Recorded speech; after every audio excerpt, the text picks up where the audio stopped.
Καλά πήγε αυτό.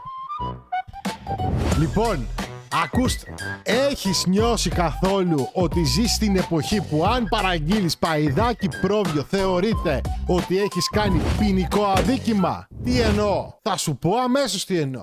Πας στην ταβέρνα, έχεις γαμηθεί να δουλεύεις, να μαζέψεις λεφτά, λες και είναι να πά να πάρεις Rolex και κάθεσαι και παίρνεις το παϊδάκι το πρόβιο και σκάει μύτη δίπλα σου ο φωτισμένος. Ναι, αυτός ο τύπος που μέχρι πέρυσι με τα χέρια του έπλεκε το κοκορέτσι. Λοιπόν, καθόταν σε ένα ξύλο και πάνω από τη σκάφη έπλαινε τάντερα και σου έλεγε άσε λίγο σκατό μέσα ρε. Αυτό δίνει τη γεύση. Τώρα όμως, τώρα έγινε vegan και δεν φτάνει που τρώει αυτός χόρτα, θέλει να γίνεις και εσύ γλάστρα. Λοιπόν, κυκλοφορούν ανάμεσά μας.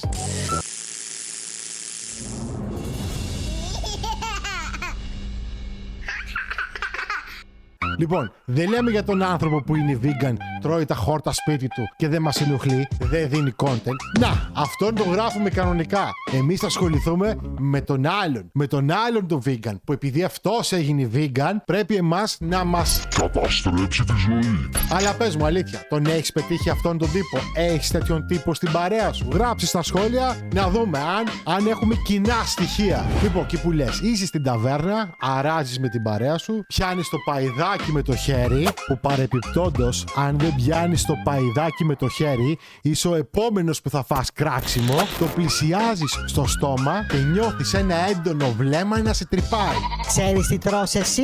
Σου λέει, γυρνάς δίπλα και τον βλέπεις να σε κοιτάζει με μια ιδέα. Λες και έχεις μυρίσει κλούβιο αυγό στο ορθοκάμιλου ρε. Σε κοιτάζει ρε φίλε με ένα ύφος, λες Και τρώω στο κατσίκιο, λες και τρώω στο σκύλο. Πώς μπορείς? Σου λέει, πώς μπορώ? Με το στόμα ρε φίλε, κανονικά ανοίγω, μασάω και τα πίνω. Και κάπου εκεί αρχίζει η ψυχολογική γενοκτονία. Είναι η φάση που αρχίζει να σε κάνει να νιώθεις ότι είσαι ενεργό μέλος Στο καρτέλ του Μεξικού. σε κάνει να νιώθεις τύψεις και ότι πρέπει να ζητήσεις συγγνώμη επειδή η τροφική σου αλυσίδα περιλαμβάνει κάτι άλλο εκτός από κοινόα. Τέλος πάντων. Λοιπόν, έχεις κάνει το κουμάντο σου, έχεις μαζέψει τα μπακαγιόκο και πας να φας το παϊδάκι. Παίρνω το παϊδάκι, το πλησιάζω και πετάγεται ο άλλος. Ξέρεις τι ήταν αυτό? Μου λέει, άσε με ρε, άσε με ήσυχο ρε. Ξέρεις ότι αυτό που κρατάς είχε όνειρα, είχε συναισθήματα, ένιωσε τον ήλιο στο δέρμα του. Ρε, άσε με να νιώσω κι εγώ τη χολυστερίνη στο αίμα μου ρε. Άσε τα όνειρα του αρνιού ήσυχα. Τι θες να μου πεις? Ότι το αρνί ήθελε να σπουδάσει νομική και έκοψα την καριέρα του? Και αρχίζει ο δικός σου με αστάζει δηλητήριο ρε, σαν οχιά. Αυτό ήταν σε στάβλιο και παίζαν τα παιδάκια του κτηνοτρόφου μαζί του. Το χαϊδεύανε, του δίναν ονόματα, του τραγουδούσανε και τώρα εσύ το τρως. Αμά ρε φίλε, άσε με να φάω το κοψίδι, άσε ρε, μου βγάλες την Παναγία, μου βγάλες, δούλευα 12 ώρες να φάω ρε. Άσε με. Ρε φίλε, αυτός ο τύπος σε κάνει να νιώθεις όντως φωνιάς. Σε κάνει να νιώθεις ότι έπνιξες το πρόβατο με τα ίδια σου τα χέρια. Σου έρχεται να βάλεις τα κλάματα πάνω από τη χωριάτικη την ώρα που τρως.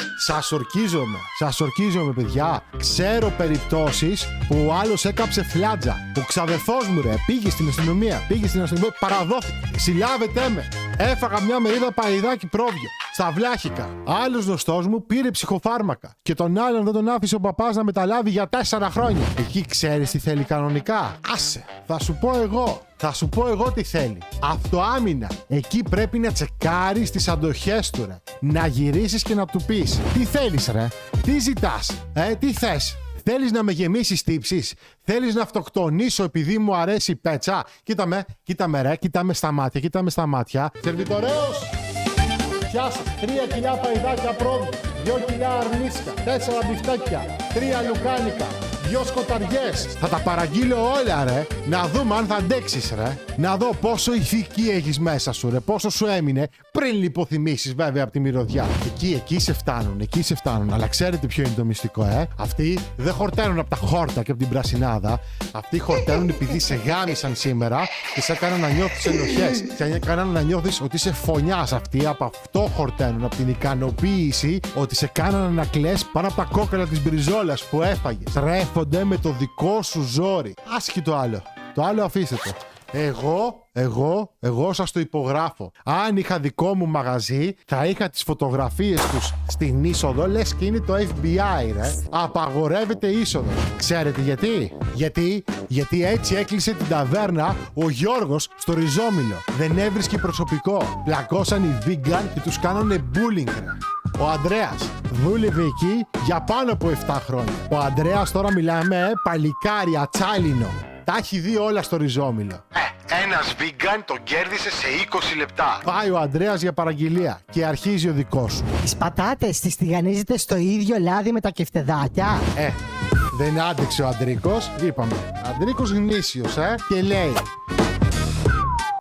Το ίδιο λάδι τηγανίζει από το 1990. Έχει τη δικιά του προσωπικότητα. Έχει αναμνήσεις, έχει ιστορία. Δεν ήρθες εσύ εδώ να μας αλλάξεις το μαγαζί. Ξυνισμένο σου vegan, λες και του πατήσαν το πόδι, κοιτάει τον Ανδρέα με ένα ύφος και του λέει: Εσύ δεν είσαι άνθρωπος, δεν έχεις επίπεδο, είσαι πρωτόγονος. Τέλος πάντων, λέει ο vegan. Αφού η κουζίνα σας είναι προϊστορική, πατάτες ψητές έχετε, αλλά προσέξτε να μην ακουμπήσει τη σκάρα που ψήνετε τα πτώματα. Ο Ανδρέας ο ατσάλινος αρχίζει και βγάζει καπνούς, ρε. Του έχουν βγει τα μάτια απ' έξω.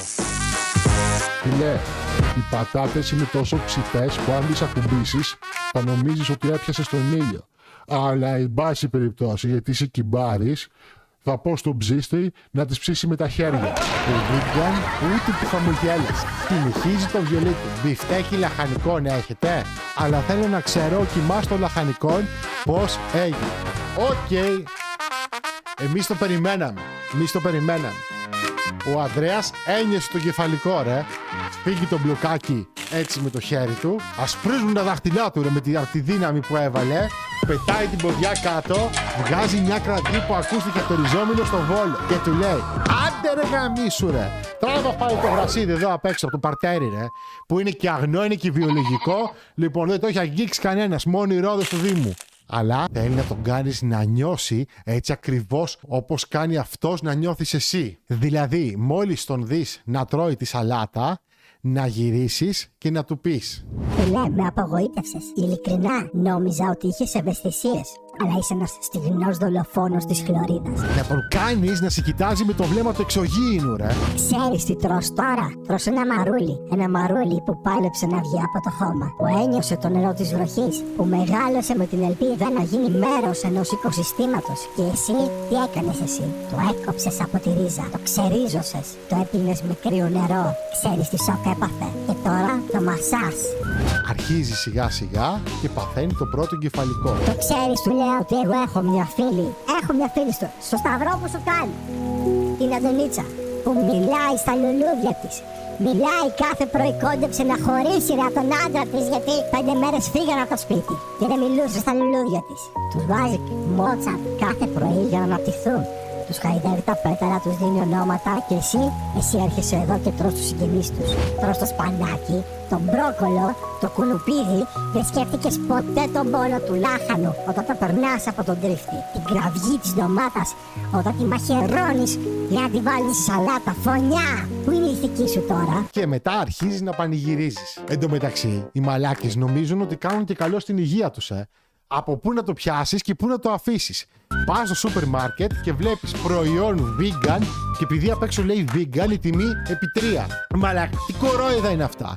Πληρώνουν το κουνουπίδι για χαβιάρι και νιώθουν και περήφανοι. Και το άλλο, κάνουμε καλό στα ζώα, σου λέει. Αλλά στο περιβάλλον, να, δεν τους ενδιαφέρει. Για να έρθει ρε φίλε αυτό το αβοκάντο λοιπόν στο πιάτο σου, έχει αλλάξει 4 αεροπλάνα, 4 νταλίκες, έχει ξοδέψει 50 τόνους κυροζίνη και έχει αδειάσει 3 ποτάμια με νερό μέχρι να το ποτίσουνε. Αλλά εσύ νιώθεις οικολόγος επειδή δεν έφαγες το παϊδάκι του Κερμίτσου που είναι από το δίπλα το βουνό, ρε, εδώ δίπλα. Και για πείτε μου, αφού είστε τόσο ηθικοί και συχαίνεστε το κρέας, γιατί το βγάλατε μπιφτέκι λαχανικών?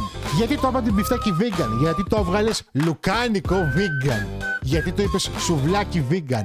Γιατί ρε, πες το αλλιώς. Πες το πεπιεσμένο γρασίδι. Πες το πολτό σόγια σε σχήμα κυλίνδρου. Πες το πλάκα από κουνουπίδι. Γιατί δανείζεσαι το όνομα από αυτό που υποτίθεται ότι μισείς και τον βρίζεις όλη την ώρα? Είναι σαν να λες συχαίνω με τη βία, αλλά να κυκλοφορείς με πλαστικό μπαζούκα. Αλλά έτσι είναι η βιομηχανία σας. Τέτοια δήθεν και του κορόιδου. Σας πουλάνε επανάσταση σε σχήμα μπιφτικιού και εσείς νομίζετε ότι αλλάξατε τον κόσμο. Ενώ απλά αλλάξατε την τσέπη στις πολυεθνικές. Αυτά για σήμερα, φουκαράδες μου.